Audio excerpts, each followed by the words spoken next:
en les sinistres Harry et Meghan. Leur ostracisation par la famille royale s'intensifie. Ils sont ostracisés, n'est-ce pas? Ils ne sont plus appelés Altesses Royales. Tout a commencé comme l'une de ces nuits calmes de Londres que seule la ville peut créer. Les rues glissaient sous la pluie, les phares des taxis fendaient la brume et le faible bourdonnement de la circulation résonnait sur les murs vieux de plusieurs siècles. Mais à l'intérieur du Churchill Grand Hotel, quelque chose d'inhabituel se déroulait. Selon plusieurs membres du personnel, le prince Harry s'était enregistré sous un faux nom, une mesure de sécurité courante, rien de scandaleux. Il était en ville pour un événement discret pour les anciens combattants, loin des caméras, loin du bruit. Tout était censé être privé jusqu'à ce qu'une personne inattendue apparaisse dans le hall ce soir-là. Enfin, le titre d'Altesse royale du prince Harry a finalement été retiré du site web de la famille royale. Buckingham Palace a supprimé son titre en ligne. Une femme portant un trench coat beige, des lunettes de soleil surdimensionnées et un parapluie noir. Elle ne s'est pas approchée immédiatement de la réception. Elle s'attardait près de l'arrangement floral, faisant semblant de faire défiler son téléphone, mais le personnel a remarqué ce genre de conscience qui vient d'années de fréquentation de la famille royale et des célébrités. Un employé a chuchoté à un autre. « Est-ce que c'est? » Non, ce n'est pas possible. Pas elle, mais c'était elle. Meghan Markle. Les caméras de sécurité de l'hôtel l'ont confirmé plus tard. Horodatée 21h42, heure de Kensington. Elle avait l'air calme, sereine et totalement déplacée. En quelques minutes, sa présence a envoyé des ondes de choc dans le système de communication privé de l'hôtel. Un message interne a clignoté sur la tablette du concierge. Priorité, ne pas engager. Confirmer l'autorisation du client avant d'autoriser l'accès au 7e étage. C'était l'étage d'Harry. C'est ce que tu dois faire, Meghan. Je te le dis, cette femme doit être remise à sa place. Et le fait que tu aies maintenant tout ce problème avec Andrew. Selon une source bien informée, Meghan n'avait pas été invitée, du moins pas officiellement. L'emploi du temps de Harry était géré par la sécurité du palais et aucun enregistrement ne montrait une autorisation pour sa visite. Mais cela ne l'a pas arrêtée. Elle aurait dit au concierge qu'elle était attendue et que son assistant avait parlé au personnel plus tôt, sauf qu'aucun appel de ce type n'avait été enregistré. Le concierge, déchiré entre la discrétion et le devoir, a appelé le bureau de sécurité. C'est là que tout a dégénéré. Là où, vous savez, il devrait vraiment se concentrer davantage sur sa santé et permettre à d'autres de le faire. Un superviseur examinant la vidéosurveillance de l'ascenseur de service a remarqué Meghan entrer dans l'ascenseur sans autorisation, guidée par un groom junior qui, comme l'a dit plus tard, un membre du personnel avait l'air d'avoir été hypnotisé. En quelques minutes, 2 membres de la sécurité ont été dépêchés à l'étage. Les images qui ont fuité plus tard montreraient tout. Le moment où Meghan a atteint le 7e étage, l'hésitation avant de frapper. Et que s'est-il passé lorsque la porte s'est ouverte? Parce que, selon ceux qui ont vu la vidéo, Harry n'avait pas l'air surpris. Il avait l'air pris au piège. Et juste un rappel, chaque tweet supprimé, fausse déclaration et dissimulation de relations publiques prend des heures à reconstituer. Si vous voulez aider cette chaîne à continuer, cliquez sur le bouton « Rejoindre » et devenez membre. Nous continuerons à dénoncer ce qu'ils ne veulent pas. Le couloir menant au 7e étage était calme. Des tapis épais étouffaient chaque pas. Des appliques dorées scintillaient contre des murs polis. Mais la tension était palpable. Selon 2 employés de l'hôtel qui ont parlé plus tard au tabloïd, Meghan s'était déplacée rapidement dans le couloir, la tête baissée, évitant les caméras. Le groom qui l'accompagnait a chuchoté nerveusement. « Madame, je pense vraiment que je devrais... » Mais elle l'a interrompu doucement. « C'est bon, il m'attend. » Sauf qu'il ne l'était pas. Les images de vidéosurveillance qui ont fuité et ont été publiées des jours plus tard la montraient debout devant la chambre 714, la chambre d'Harry. Elle hésita, ajusta son manteau et frappa 2 fois. Pas de réponse, une pause. Puis, juste au moment où elle se tournait pour partir, la porte s'ouvrit à moitié. Selon des témoins, Harry se tenait dans l'embrasure de la porte, chemise déboutonnée, manches retroussées, l'air à la fois stupéfait et résigné. Il ne l'a pas invitée à entrer tout de suite. Il y a eu un bref échange, pas de cris, mais un langage corporel qui en disait long. Elle gesticulait avec les deux mains. Urgent. Il s'est frotté la nuque en regardant le couloir. Finalement, après plusieurs secondes, il s'est écarté. Elle entra. La porte s'est refermée. Pendant environ 40 minutes, le couloir est resté immobile. Puis, à 22h31, la même porte s'est rouverte, cette fois avec le service de sécurité de Harry à proximité. Un garde sembla marmonner quelque chose dans son oreillette avant d'escorter discrètement le groom. 5 minutes plus tard, Meghan est sortie de la pièce. Ses lunettes de soleil étaient de retour, son expression illisible. Elle n'a parlé à personne en se dirigeant vers l'ascenseur de service, mais en passant devant la réception, le veilleur de nuit a remarqué quelque chose d'étrange. Elle n'a laissé aucune carte clé, aucun enregistrement et aucune signature, rien qui prouve qu'elle avait été là. Cela aurait pu s'arrêter là. Une autre dispute privée à huis clos, sans une erreur. Un jeune employé, ignorant les protocoles de confidentialité pour les invités royaux, a pris des captures d'écran du flux de la caméra interne de l'hôtel et les a envoyées à un ami. En quelques heures, ces images, granuleuses, horodatées et indéniablement réelles, ont commencé à circuler dans des groupes de discussion cryptés parmi les tabloïds londoniens. À l'aube, un titre était déjà écrit, mais pas encore publié. Prise sur le vif, Meghan suit Harry dans un hôtel de Londres. Au moment où les tabloïds ont eu vent de l'histoire, il était déjà trop tard pour la contenir. Quelqu'un à l'intérieur du groupe WhatsApp privé de Churchill Grand, probablement le même employé qui avait partagé les captures d'écran, avait vendu les images. La réception a tenté de le nier, mais le mal était fait. À 7h13, le Daily Mirror a publié l'histoire. Visite secrète. Meghan Markle repérée en train de suivre le prince Harry dans un hôtel privé de Londres. L'image qui l'accompagne, granuleuse, au ton gris mais accablante, montre une silhouette ressemblant indéniablement à Meghan entrant dans un ascenseur. En quelques heures, Internet a explosé.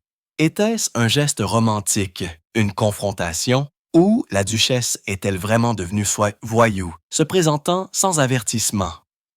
À l'intérieur de l'hôtel, la panique régnait. Les téléphones ont été confisqués. Des accords de non-divulgation ont été signés. L'accès à la vidéosurveillance a été révoqué. Le veilleur de nuit a été suspendu en attendant les résultats de l'enquête et le jeune groom a été escorté hors des lieux, en larmes, selon les rumeurs.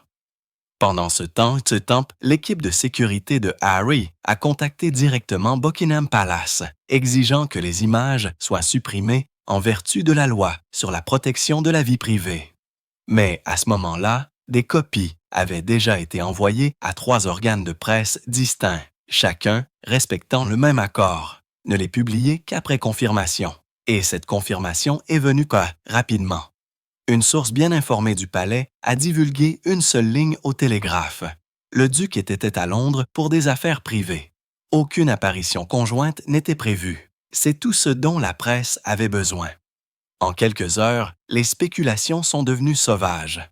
Les experts ont affirmé que Meghan espionnait son mari.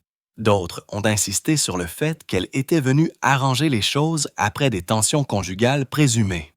Certains ont même dit qu'elle l'avait traqué en utilisant l'un des contacts de sécurité, même qu'elle avait autrefois partagé pendant son mandat royal.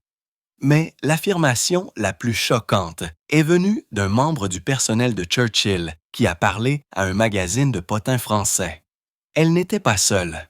Il y avait une voiture qui attendait de l'autre côté de la rue, aux vitres teintées, en marche. Elle était arrivée, et montée, et partie. La voiture l'a suivie. Au coucher du soleil, ce détail était devenu une légende. S'agissait-il d'un piège de relations publiques, d'une réunion secrète ou de quelque chose de plus sombre? Une confrontation planifiée qui ne s'est pas déroulée comme prévu? Et alors que le débat faisait rage en ligne, une vérité a percé le chaos. Buckingham Palace ne niait pas la visite. Il refusait simplement de dire ce qui s'était réellement passé à l'intérieur de la chambre 714. Au 4e jour, l'incident de l'Hôtel de Londres avait fait la une de tous les tabloïds de Los Angeles à Paris. Chaque publication a présenté sa propre version. Embuscade romantique, surveillance royale, réconciliation secrète. Mais derrière les titres, à l'intérieur même du Churchill Grand, la panique s'est transformée en protocole. Chaque membre du personnel en service. Cette nuit-là a été interrogé 2 fois par la direction. Les nacelles et téléphones ont été fouillés, les quarts de travail restructurés et une note sévère a circulé en interne. Toute divulgation non autorisée d'images ou de conversations concernant l'invité royal entraînera le licenciement et des poursuites judiciaires. Mais les avertissements sont arrivés trop tard. À ce moment-là, une minute complète d'images de vidéosurveillance avait fuité en ligne, floue mais indubitable. Cela a commencé avec Meghan entrant dans l'ascenseur, la tête baissée, la main gantée appuyant sur le bouton du 7e étage. Pas de garde, pas d'assistant, juste elle. Puis le clip a coupé sur la caméra du couloir. On la voit frapper à la porte, Harry répondant, et ce moment de tension, sans un mot, où personne ne bouge. On n'entendait pas le son, mais le silence était assourdissant. Le clip s'est répandu comme une traînée de poudre, amassant des millions de vues en quelques heures. Les sections de commentaires se sont enflammées de théories. Elle se bat pour lui. Elle est obsédée. Elle a l'air le cœur brisé, et une qui est restée. Elle n'est pas censée être là, à l'intérieur de Buckingham Palace. Les attachés de presse se sont précipités. Des réunions ont été convoquées. Les équipes juridiques ont débattu du montant à menacer avant que cela ne ressemble à une confirmation. Finalement, une déclaration a été publiée par le biais du Times. Le duc et la duchesse entretiennent une relation privée et respectueuse. Le palais ne commande pas les affaires familiales personnelles, sauf que ce n'était pas la fin de l'histoire. Parce que cette même nuit, quelqu'un prétendant être un membre du personnel de Churchill a créé un compte jetable et a publié un message qui a fait éclater la rumeur au grand jour. Il y a de l'audio et c'est pire que quiconque ne le sait. Le commentaire a disparu en quelques heures, supprimé, probablement après des avertissements juridiques, mais des captures d'écran avaient déjà circulé. Et bientôt, l'histoire est passée de Meghan suite Harry à quelque chose de plus sombre. Qu'a-t-elle dit lorsqu'il a ouvert cette porte? Au matin, le hashtag de la fuite de la vidéosurveillance avait plus de 40 millions de vues. Chaque image a été disséquée, ralentie, analysée. Des lecteurs labiaux ont été recrutés par des talk shows, chacun offrant sa version de ce que Meghan avait dit. Un expert a affirmé qu'elle avait chuchoté « Ce n'est pas fini ». Un autre a juré que c'était « Tu m'as menti ». Mais la phrase qui a captivé l'imagination du monde était la plus simple de toutes. « Tu m'as quitté ». Et bien que personne ne puisse confirmer ce qui s'est réellement passé entre eux cette nuit-là, l'expression sur le visage de Harry dans cette image figée de la vidéosurveillance disait tout. Un mélange de choc, de culpabilité et de quelque chose qui ressemblait presque à une défaite. À présent, l'histoire avait cessé de parler d'un hôtel. C'était devenu un thriller psychologique. De vraies personnes, de vraies émotions et de vraies images alimentant un jeu de devinette mondial. Les talk shows du matin ont diffusé le clip en boucle, zoomant sur les gestes et les angles comme des preuves judiciaires. Un animateur a rediffusé de manière dramatique le moment où Meghan est entrée dans le couloir en disant « Regardez ses yeux, elle n'est pas en colère et elle implore ». Un autre a rétorqué « Non, c'est de la confrontation, c'est quelqu'un qui exige des réponses ». Mais ce que personne n'a vu faiblir, ce que le public ne savait pas encore, c'est qu'il y avait plus d'images, plus longues, plus claires et beaucoup plus intimes. Selon un membre du personnel supérieur de Churchill qui a parlé plus tard à un enquêteur privé, l'équipe de sécurité de l'hôtel avait stocké toute la séquence de surveillance depuis l'arrivée de Meghan dans le hall jusqu'à son départ par la sortie de service. Et entre ces moments, il y a quelque chose qui n'a pas été mis en ligne. À 22h06, exactement à mi-chemin de sa visite, Meghan a été vue entrant brièvement dans le couloir, visiblement bouleversée. Elle a essuyé ses yeux, s'est appuyée contre le mur, puis est retournée dans la pièce. Quelques secondes plus tard, Harry est apparu dans l'embrasure de la porte derrière elle, ne la suivant pas, ne l'arrêtant pas, se tenant juste immobile. Son visage, flou mais indéniablement tendu, est resté dans le cadre avant qu'il ne referme la porte. Ce clip de 12 secondes n'était pas censé être vu, mais un contractuel de sécurité aurait conservé une copie. Lorsque la nouvelle est parvenue aux tabloïds, ils n'ont pas eu besoin de la voir pour s'emballer. Les titres ont retenti. Larmes dans le couloir. Meghan a été vue en train de pleurer devant la chambre de Harry. Que s'est-il passé pendant ces 40 minutes? À l'intérieur du palais, le contrôle des dommages est passé de réactif à désespéré.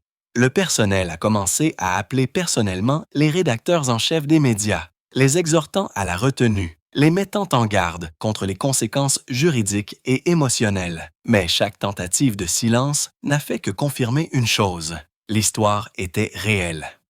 À Montecito, l'équipe de Meghan est restée éveillée toute la nuit. Son avocat a rédigé une plainte officielle pour atteinte à la vie privée, tandis que son stratège en relations publiques l'a supplié de ne pas répondre publiquement. « Si tu dis quoi que ce soit, a-t-il prévenu, cela valide les images. Laisse-les spéculer, ils vont s'ennuyer. » Mais Meghan n'était pas convaincue. « Il me traite d'instable. Il me traite d'obsédé. Je ne les laisserai pas écrire ça comme si je le chassais. » À l'aube, elle a publié une seule déclaration par le biais du compte privé de sa fondation. Brève, délibérée, chirurgicale. La vie privée n'est pas une protection lorsque les caméras ne s'éteignent jamais. Certaines histoires sont écrites par ceux qui se cachent derrière elles. Internet s'est divisé en deux. Certains l'ont considéré comme digne. D'autres l'ont qualifié de déviation. Mais une chose était certaine. Elle avait repris le récit en main. Et alors que les médias sociaux se disputaient les interprétations, un média britannique a publié une mise à jour discrète qui a tout relancé. La sécurité de l'hôtel, en vertu d'une obligation légale, avait remis toutes les images de vidéosurveillance à Buckingham Palace, y compris les 12 secondes invisibles, ce qui signifiait que, pour la première fois depuis le début du scandale, seul le palais et Meghan savaient ce qui s'était réellement passé entre ces murs. À la 6e nuit, le ciel gris de Londres s'était transformé en une tempête de tabloïds. Des camions de presse se sont alignés devant le Churchill Ground comme des vautours, attendant un signal. Chaque émission du matin promettait une mise à jour exclusive, bien que personne n'en ait réellement eu une, car les seules personnes qui avaient vu l'intégralité de la vidéosurveillance étaient la sécurité de Buckingham Palace et le directeur de l'hôtel. Mais cela n'a pas empêché les théories de se multiplier. Certains ont affirmé que Meghan s'était présentée pour implorer une réconciliation. D'autres ont insisté sur le fait qu'il s'agissait d'une confrontation à propos de quelque chose que Harry avait caché, une réunion, un appel, peut-être même quelqu'un d'autre. Et chaque version était accompagnée de sources proches du palais. Mais tard ce vendredi soir, le Guardian a publié quelque chose de différent. Pas des potins et des documents. Selon leur enquête, l'équipe juridique du palais avait envoyé une lettre privée au Churchill Ground portant la mention « urgent », classifiée, question de sécurité royale. Elle demandait la remise immédiate de tous les enregistrements numériques invoquant le protocole de sécurité nationale. Mais, enfoui dans le langage juridique, se trouvait un détail clé. La lettre désignait Meghan comme une visiteuse non officielle. Cette phrase, non officielle, a explosé sur les médias sociaux, car dans le langage royal, elle signifiait non invité. En quelques heures, la tendance des visiteurs non officiels s'est répandue dans le monde entier, des clips, des mèmes et des commentaires ont inondé tous les flux. Les théories ne portaient plus seulement sur ce qu'elle avait fait, elles portaient sur ce qu'elle signifiait pour Harry à ce moment-là. Un tweet viral disait « Imaginez être une duchesse et avoir encore besoin de frapper à la porte d'un hôtel. » Mais derrière le spectacle, quelque chose de plus calme se passait. 2 membres du personnel de nuit du Churchill Ground ont été mis en congé indéfini. Le groom et le jeune responsable qui avaient autorisé l'accès de Meghan à l'ascenseur. Les deux ont confirmé plus tard, par l'intermédiaire d'intermédiaires, que Meghan avait semblé émotionnellement urgente mais calme. L'un d'eux a même ajouté « Elle ne semblait pas en colère, elle semblait effrayée, comme si elle avait peur d'être trop tard. » Cette citation a tout changé, car pour la première fois, le récit est passé de l'obsession au désespoir. À Montecito, l'équipe de Meghan a retenu une réponse, bien que des sources bien informées affirment qu'elle a été ébranlée. Elle avait déjà été piégée, mais cette fois, il ne s'agissait pas d'ambition ou de vanité. Il s'agissait d'amour.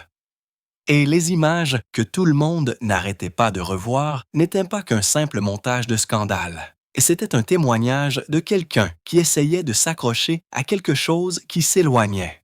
Pendant ce temps, à l'intérieur de Buckingham Palace, un ordre discret a été émis par le sommet. Plus de déclarations. Cela meurt tranquillement, mais cela ne s'est pas produit parce qu'un technicien de l'hôtel, le même qui avait archivé la vidéosurveillance pour le stockage, en avait déjà fait une copie de sauvegarde. Et quelques jours plus tard, ce fichier ferait surface d'une manière que personne, pas même le palais, ne pourrait arrêter. La fuite a été publiée juste après minuit, non pas par un tabloïd, non pas par une source bien informée, mais par un compte Twitter aléatoire sans aucun abonné et une photo de profil d'un pigeon. La légende disait « La vérité que Buckingham a enterrée ». En pièce jointe, un clip de 38 secondes, les images manquantes. La vidéo a commencé avec la vue déjà familière du couloir. Meghan devant la chambre 714, sa main tremblant légèrement en frappant. Mais ensuite est venue la partie que personne n'avait vue, la porte s'est ouverte plus largement. Harry s'est avancé, son expression illisible. Meghan a dit quelque chose de trop silencieux pour être entendu, mais son visage était à vif, implorant. Elle a tendu la main, non pas pour le toucher, mais pour lui montrer son téléphone. Il s'est penché, a jeté un coup d'œil à l'écran, puis a secoué la tête et a reculé. Elle a dit autre chose, plus sèchement cette fois, la voix brisée. Puis, alors qu'elle se retournait, elle a essuyé ses yeux avec le dos de sa main. Harry a tendu la main presque, puis s'est arrêté. La porte s'est refermée. Elle s'est restée là pendant 5 longues secondes, figée, puis s'est éloignée. Les épaules droites, mais instables. Le clip s'est terminé là. Pas de cris, pas de chaos, juste un chagrin d'amour encadré dans le silence. En quelques minutes, il est devenu viral. Les gens l'ont qualifié d'image royale les plus tristes jamais divulguées. Même les présentateurs de nouvelles, habituellement détachés, l'ont décrit comme profondément humain. Les théories ont disparu. La sympathie a remplacé la spéculation. Tous les médias se sont précipités pour vérifier l'authenticité. Et en quelques heures, le personnel de Churchill a confirmé. Oui, c'était réel. Oui, c'était le segment manquant. Et non, le palais n'avait pas cesse autorisé sa diffusion. À Montecito, les avocats de Meghan ont publié une déclaration exigeant le retrait des images en raison d'une violation flagrante de la vie privée. Mais à ce moment-là, il avait été republié plus de 2 millions de fois, reproduit sur des centaines de comptes, traduit dans toutes les langues principales. Pendant ce temps, une source bien informée du palais a déclaré au Télégraphe « Il n'y a plus de tactique à appliquer ». C'est exactement ce que cela semble être. Les amis de Harry ont confié en privé à des journalistes qu'il était profondément bouleversé, non pas par Meghan, mais par le monde. Il aurait confié à un confident. C'était à un moment entre 2 personnes qui se faisaient confiance. Et maintenant, c'est un bien public. Au matin, les manchettes étaient méconnaissables, pas cruelles, pas moqueuses, juste tragiques. Amour divulgué. Un mariage filmé en temps réel. Quand la vie privée devient le prix de la célébrité. Pour une fois, Meghan n'a pas publié, n'a pas parlé, ne s'est pas défendue parce qu'il n'y avait plus rien à expliquer. Les images avaient fait que des années d'entretien n'avaient pas pu faire. Elles l'ont montrée non pas comme une duchesse ou une célébrité ou une méchante, juste une femme debout dans un couloir attendant que quelqu'un ouvre la porte. À l'aube, Londres se sentait suspendu, comme si la ville retenait collectivement son souffle. Ce clip de 38 secondes avait recablé la conversation publique. Ce n'était plus des potins, c'était du chagrin diffusé en haute définition. Les images ont été diffusées dans toutes les émissions du matin, floutées pour protéger la vie privée, mais tout le monde connaissait la scène par cœur. La porte, le silence, le presque contact, le moment qui aurait pu tout changer mais ne l'a pas fait. Les commentateurs l'ont qualifié de moment royal le plus intime jamais capturé par une caméra. Mais d'autres sont allés plus loin. Un article d'opinion dans le Guardian intitulé The Last Knock disait « Ce n'était pas un scandale, c'était un au revoir que le monde n'était pas censé voir. » Même les critiques, les journalistes qui avaient bâti leur carrière en se moquant de Meghan, ont commencé à s'adoucir. L'un d'eux a écrit « Si vous enlevez les petites êtres MS, les caméras, tout ce qui reste, ce sont deux personnes qui ont cessé de savoir comment se parler. » À Montecito, le cercle intime de Meghan a essayé de contenir les retombées émotionnelles. Son téléphone a vibré sans arrêt. Des messages de sympathie, d'indignation, d'incrédulité, mais elle n'a répondu à aucun d'eux. Au lieu de cela, elle se serait assise près de la fenêtre de son jardin pendant des heures, faisant défiler les images en silence. Chaque rediffusion était une blessure. Harry, quant à lui, était de retour à Londres, protégé par les aides du palais, ignorant les journalistes devant la maison de Clarence. Mais une personne proche de lui a dit qu'il avait regardé le clip une fois, puis a chuchoté doucement. Ce n'était pas pour eux, c'était pour nous. Dans l'après-midi, le palais a finalement rompu son silence. Une seule phrase calculée diffusée à tous les médias importants. La circulation d'images de sécurité obtenues illégalement constitue une violation de la vie privée et de la dignité de toutes les parties concernées. Aucune mention de Meghan, aucune mention de Harry, mais le message était clair. Cette fois, ils étaient unis dans l'indignation. Pourtant, Internet a refusé de lâcher prise.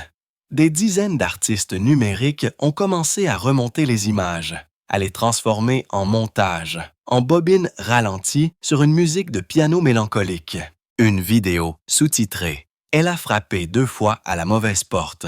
Une fois au Palais, une fois à Londres, a atteint 10 millions de vues en une seule journée. Et puis est venue la réaction. Pas contre Meghan, pas contre Harry, mais contre nous. Les critiques sociaux ont commencé à se demander si le public était allé trop loin, si transformer le chagrin humain en contenu tendance avait franchi une ligne qui ne pouvait plus être franchie. Un tweet viral a parfaitement capturé le sentiment. Tout le monde voulait un accès royal jusqu'à ce que nous voyions ce que cela coûte vraiment. À minuit, les deux camps, les observateurs royaux et les fans, s'étaient tus.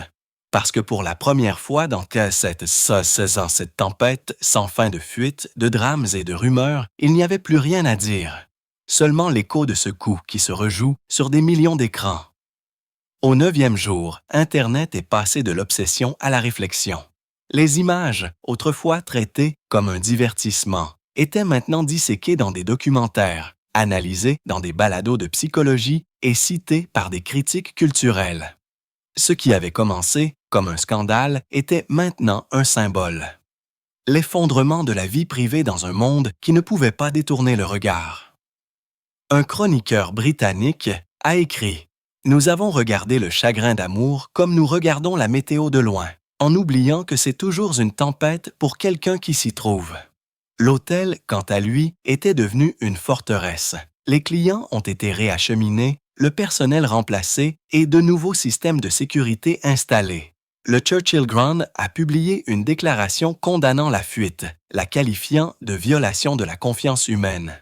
Mais à huis clos, le personnel a chuchoté que de nombreux journalistes avaient déjà offert 6 chiffres pour l'audio. Et c'est alors que la machine à rumeurs s'est rallumée. Selon des initiés, le système de vidéosurveillance d'origine n'enregistrait pas seulement la vidéo. Il avait des microphones synchronisés intégrés dans le plafond du couloir. Si cela était vrai, cela signifiait qu'il y avait du son.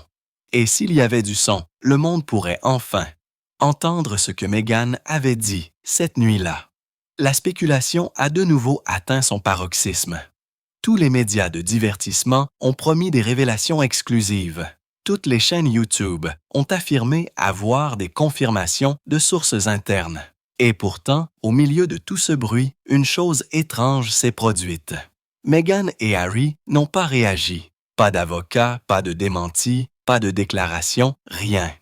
Au lieu de cela, une fuite discrète au Times a révélé que Meghan avait quitté Montecito pour une retraite privée au Canada, le même pays où elle et Harry s'étaient échappés pour la première fois après avoir quitté le palais. Elle avait besoin de silence, a déclaré un ami au journaliste. Du vrai silence. Le même jour, Harry a été photographié en train de quitter la maison de Clarence, l'expression cachée derrière des lunettes noires, une main sur sa poitrine. Lorsqu'un journaliste lui a demandé s'il avait vu l'intégralité des images, il s'est arrêté un instant et a dit doucement « Je l'ai vécu ». Cette citation est allée partout. Et soudain, la conversation s'est de nouveau déplacée, s'éloignant du drame et se rapprochant de la perte. Ce que les gens ont commencé à réaliser, c'est que pour une fois, il n'y avait pas de méchant ici. Pas de duchesse intrigante, pas de prince froid, pas de relations publiques calculées, juste deux personnes autrefois inséparables, piégées entre les caméras, les rumeurs et un amour qui n'a pas pu survivre aux projecteurs qu'ils avaient tous les deux essayé de fuir.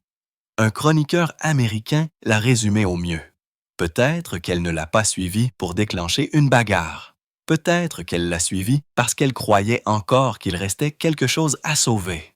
Et quelque part, entre ce coup et cette porte fermée, le monde a enfin vu ce que Meghan essayait de montrer depuis le début. Que le prix de la célébrité n'est pas la fortune ou l'examen minutieux. C'est la solitude filmée avec une parfaite clarté.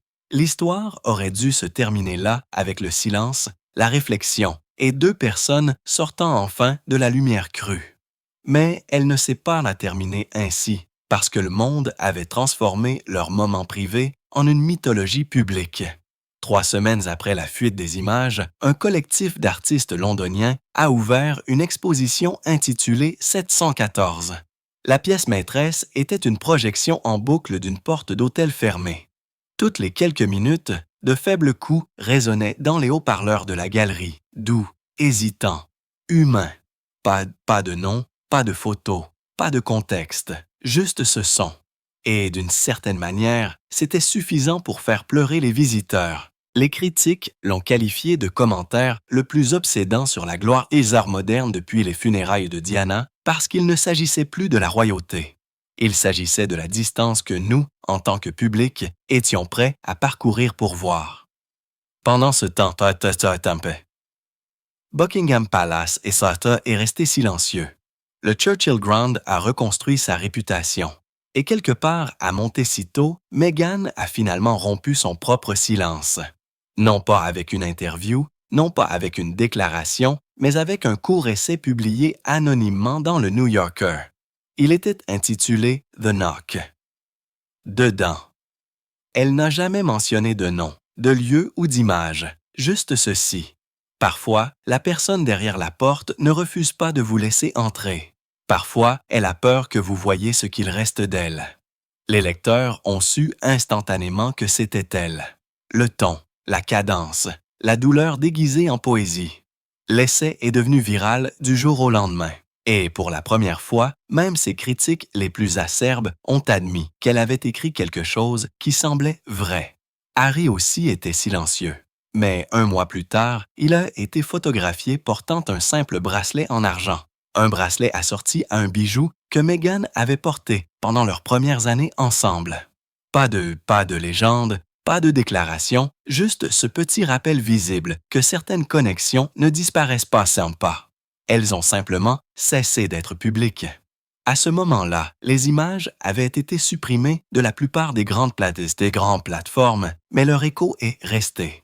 Les gens se souvenaient encore du coup, de la pause, du presque contact. Et malgré tout le bruit incessant qui avait défini leur histoire, ce moment de calme était devenu son chapitre le plus véridique.